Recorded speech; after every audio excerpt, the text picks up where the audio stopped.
Volvo het die XC60, BMW die X3, Mercedes 'n GLK, GLK en dan kry nog 'n Land Rover Freelander en 'n klasie net so 'n trapie onder daai klomp, is al 'n hele string. Toyota RAV4, Volkswagen Tiguan, Nissan X-Trail, Honda CR-V, Suzuki Vitara, Subaru Forester.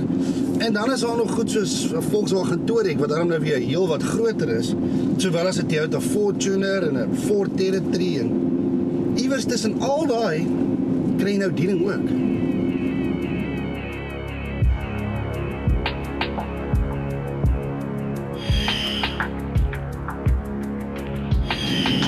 Hierdie nuwe ding is Audi se Q5.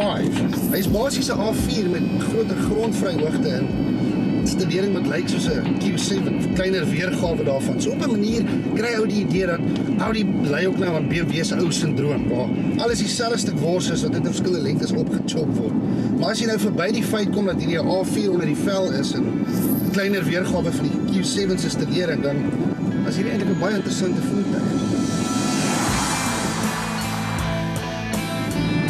Sy binneruim is pragtig en lyks en veral agter, maar sy laairuimte is ook nou nie enorm nie, maar dan weer, mens kan nie verwag dat 'n kompakte SUV 'n enorme binneruim moet hê. Die belangrike ding egter is dat as jy hom ry, voel dit soos 'n premium voertuig en dis dit wat bepaal teen wie hierdie karre eintlik gaan meeding. BMW se X3, die Mercedes GLK wat nog op pad is en Volvo se XC60. Maar die twee kan nie verder uit mekaar uit wees nie, want die Audi is 'n tipiese Duitser, uitmuntende bougehalte en meer knoppies as 'n passasiersstraling. Binne die Volvo is dit rustig, vloeiend, minimalisties.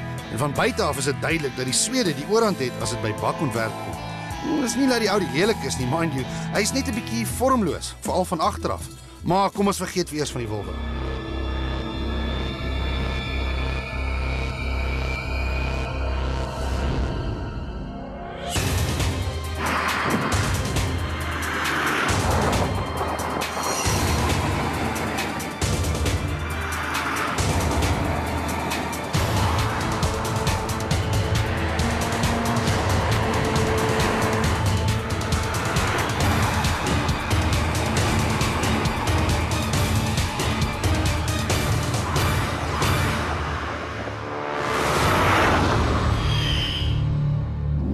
So Audi se nuwe baba voel op 'n druppel soos die A4 sedan waarop hy gegrond is. Behalwe die Q5 ry hoër van die grond af en hy dra natuurlik 'n bietjie ekstra gewig ook saam. Dan weer sy bak is 'n bietjie korter en 'n tikkie wyer as die sedan, wat ou kan voel as jy die draai gaan.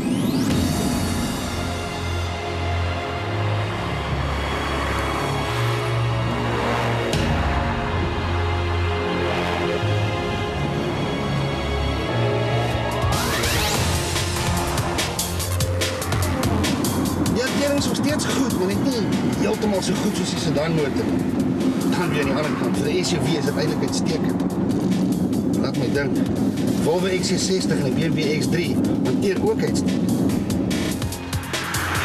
So hy ry lekker en hanteer goed en hy lyk soos 'n klein Q7. So as jy van Audi's hou, is hierdie dalk net die SUV vir jou, want absoluut alles is 100% onmiskenbaar Audi, tot die engines. Ons het 'n 2 liter turbo diesel, maar daar is ook 'n 3.2 liter V6 en die 3 liter turbo diesel.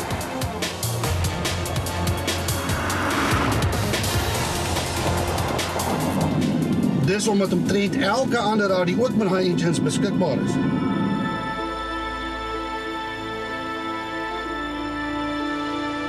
Aan die een kant voel ons die Q5 is amper typies te Audi.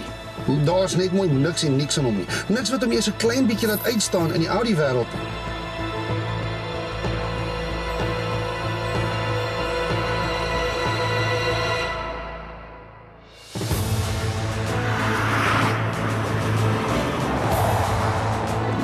Maar aan die ander kant is dit weer 'n goeie ding, want jy weet wat jy koop is reeds beproef. Die bakvorm in die Q7, die onderstel in die A4 en die engines in die A3, A4, A6 en so aan. So jy weet jy koop iets wat klaar ontwikkel is. En as jy nie soos ons gereeld Audi's ry nie en gewoond is aan nie, sal jy heeltemal tevrede daarmee wees.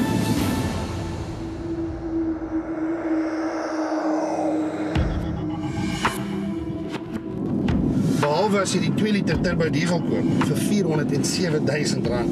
Sit nou net 'n paar opsietjies by, soos parkeer afstandbeheer en navigasiestelsel en so aan, en daai prys skiet skielik op tot R530.000. En as jy al die blokkies op die opsielys gaan aftik, dan draai jy R400.000 Q5 by R600.000. En dit is vrek baie geld. Wat scary is die feit dat jy vir dieselfde geld 'n BMW X5 kan kry met 'n 3 liter turbo gestuurd. Ook daai BMW het nou nie soveel extras nie.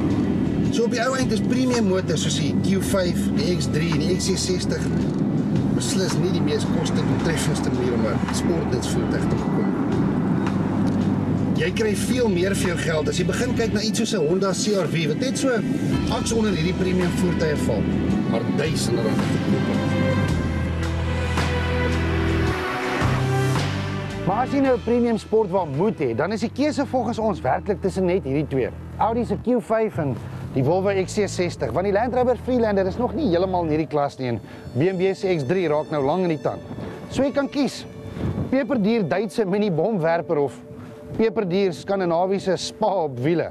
Ek en ons probeer nou nie die 2 liter turbo diesel vergelyk met 'n 3 liter turbo nie, maar as jy die 3.2 V6 Audi vat teenoor die Sweet, is die pryse identies. R515.000. Die opsies in die Audi is duurder, maar die twee is so naby as damn it aan 'n vloekwoord. Maar dis nou wat die keuse so nice maak, want jy hoef nie meer te worry oor die prys nie. Die goed kos dieselfde. Nou kan jy fisies net kyk na stelering, dan wen die Volvo. Hantering, baie dieselfde. Verrigting, dan wen die Volvo weer. En binneruim, die Audi het meer knoppies, maar die Volvo is rustiger. So jy kan jou check uitskryf, gelukkig en tevrede huis toe ry en weet, jy het die regte keuse gemaak. Behalwe dis eintlik glad nie so eenvoudig nie, want die twee goed is so naby wat prys betref, dat as jy die een koop, gaan jy altyd wonder, moes jy nie maar die ander een gekoop het nie. En dis nou net as ons van die topmodelle praat, want Volvo het nie 'n goedkoper model nie. So nou koop jy die Audi 2 liter, want hy's goedkoper, en dan gaan jy weer sit en wonder, sou jy nie beter ware vir geld gekry het as jy 'n kar in 'n laer segment gekoop het nie, soos 'n Honda CR-V of 'n Tiguan. Was dit regtig nodig om 'n nuwe kar te koop?